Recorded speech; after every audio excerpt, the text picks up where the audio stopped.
Welcome everyone to the Sri Lanka special session. The Banking with the Poor Network spent quite a while in deliberating where we should hold the next Asian Microfinance Forum, but in the end it was quite an easy decision because we thought hosting the forum here in Sri Lanka was the ideal time and place to have such an event. And so we're looking forward to this session where we'll focus on the industry from some of the real industry leaders, and I'm glad to see so many of their colleagues here today. Before we start, I just wanted to draw attention to the BWTP bulletin, which you all received. Banking with the Poor recently did some research, Mr. Imran Nafia, who's here, on community-based organisations, and I encourage everyone to read that, and I think found some very interesting research for the region. I'm going to hand now to a colleague that we all know and love, Mr. Nimal Fernando, who is now Managing Director of Inclusive Finance International in Sri Lanka.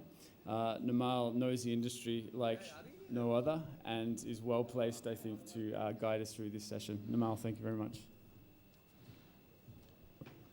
Thank you, Jamie. Good afternoon, ladies and gentlemen. I hope that you are all refreshed after tea and coffee, and we can have a lively discussion. We have a great panel here, and I would like to introduce the panelists first. We have on my left Mr. W. Vijayawardena, former Senior Deputy Governor of the Central Bank of Sri Lanka. Mr. Vijayawardena was Deputy Governor with the Central Bank from 2000 to 2009 until his retirement, and he has overlooked the monetary policy and price stability functions of the Central Bank and done a great job, and spearheaded Central Bank's modernization project as well during his tenure. And he successfully implemented also the first ever microfinance poverty alleviation project that Mr. Karunaratne mentioned this morning, Small Farmers and Landless Credit Project, also known as ISURU project, as its director from 1992 to 2000.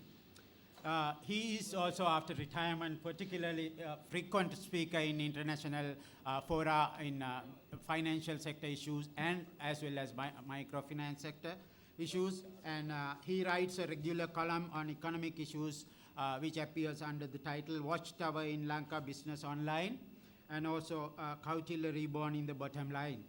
And he serves as currently the president of the Business Management School, BMS, a UK degree provider in Sri Lanka. Then we have also, how many of you know today that price of gold crossed $1,352? Gold is very expensive.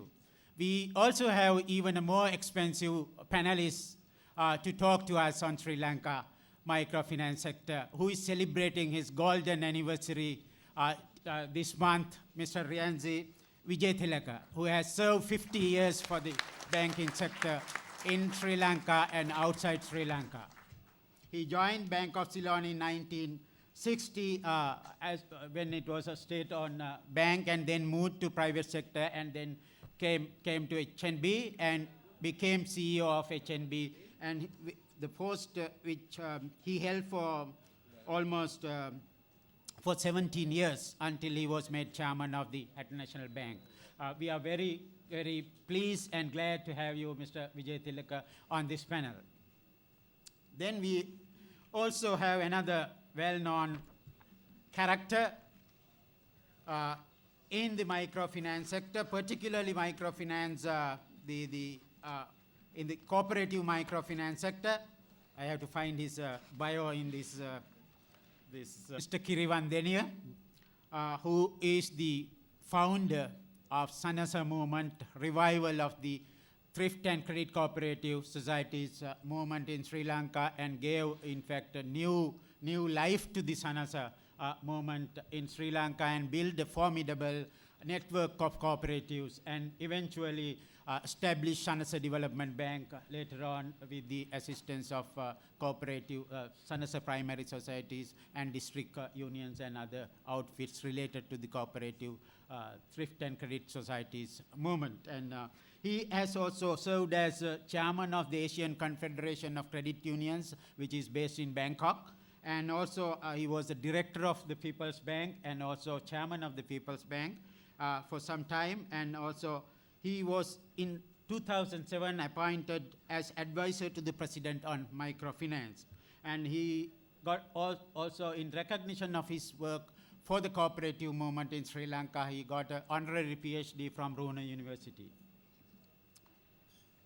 Then we have Mr. Karunaratne, who is an assistant governor. I think he was introduced this morning and he needs no further introduction. We all know that he has played a very active role at the grassroots level when he was in Anuradhapura for the central bank regional office in Anuradhapura.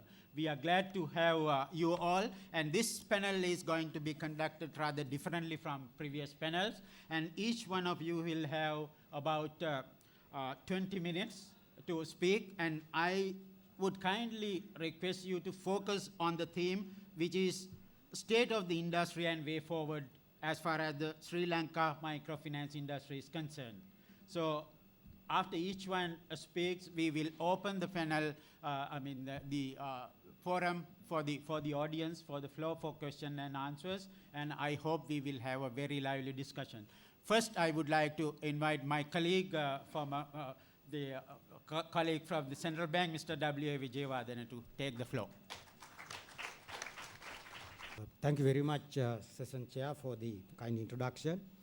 And also I'll have to thank the organizers for inviting me to share my thoughts this afternoon with you on the state of the Sri Lanka's microfinance industry and what we have to look forward to.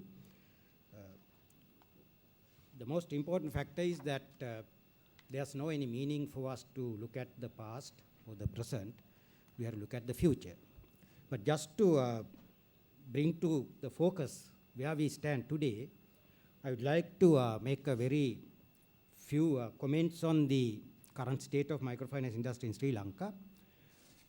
What I find is that for microfinance, there's no any official recognition in Sri Lanka, even though we had the microfinance industry running back to more than 3 decades now.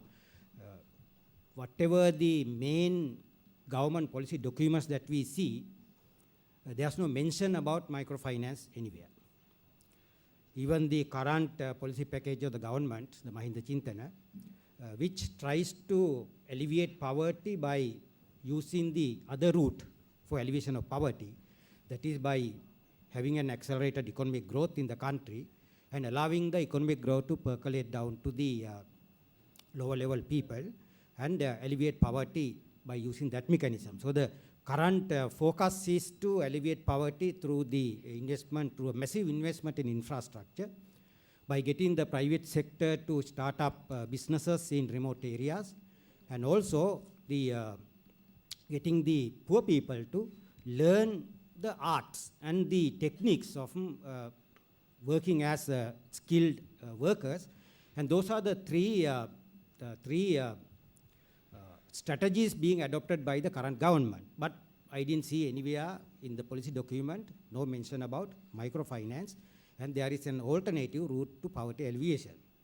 And Sri Lanka's microfinance is basically a donor and the microfinance institution-driven industry, and it's not an industry which has come up as a result of a demand for microfinance.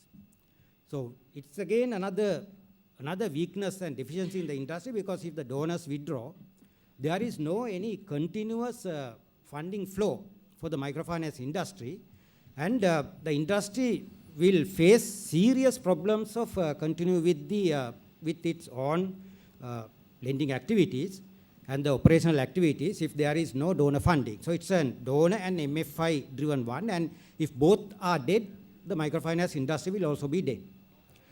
It's what I note is that it's an individual driven one, and it's not a national initiative, because you'd have heard Dr. Nimal Fernando mentioning about Mr. Riansi Vijayatilaka, Dr. Kirivandeniya. Those are giants in the microfinance industry in Sri Lanka. And they are all individual because they had an initiative in taking this forward. And as a result, because of this single individual initiative, we have found a microfinance industry. And there is no any national initiative to establish an industry in Sri Lanka. And again, with respect to poverty alleviation, we have to admit the fact that microfinance industry has a very minor role. The major role being performed by the high economic growth, macroeconomic equilibrium, and investment in infrastructure, investment in human capital, investment in enterprises by the private sector, getting Sri Lanka linked to the global economy. Those are the main contributors to poverty alleviation in Sri Lanka, and microfinance is doing a very minor role. And in the case of central bank, we had a pilot project called the Isuru project, of which I was the director for a significant period of time, and it was a minor intervention. It's just like a drop in the ocean, nothing else. And similarly, all the other interventions also, I find they are all not making a major contribution to poverty alleviation, but a minor contribution to poverty alleviation. So this is the current status of Sri Lanka's microfinance industry. Let us look what we can do for the future. The future role, I feel that it should be a partnership of 4 parties. The first first party should be the microfinance institution. The second one is the mainstream commercial banks in Sri Lanka, like the National Bank.